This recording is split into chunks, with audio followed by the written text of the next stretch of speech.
خدایا سرای محبت کجاست؟ من آوارم شهر الفت کجاست؟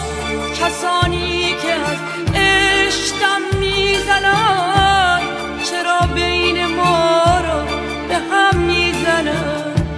کسانی که از عشقم میزنن چرا بین ما رو به هم میزنن؟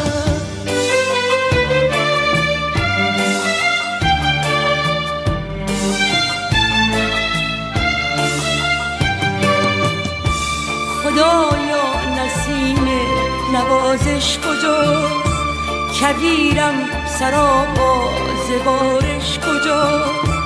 بیا تا به لبخند عادت کنی، به این راز پیوند عادت کنی.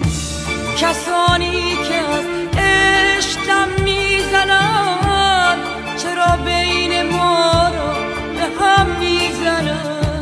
کسانی که از عشقم میزنن چرا بین ما رو به هم میزنن؟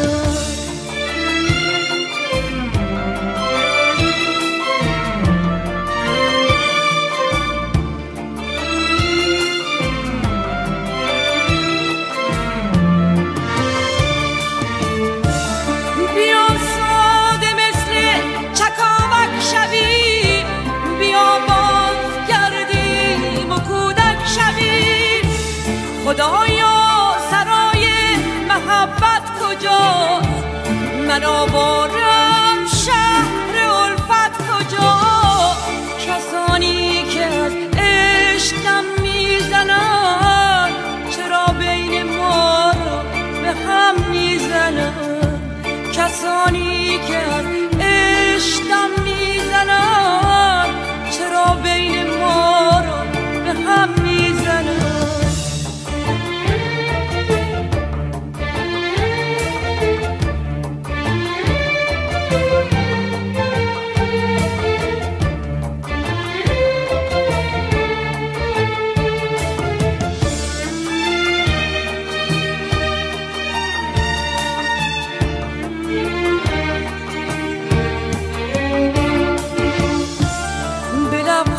آینه‌ای تشنه‌ام، به آغوش بی کینه‌ای تشنه‌ام.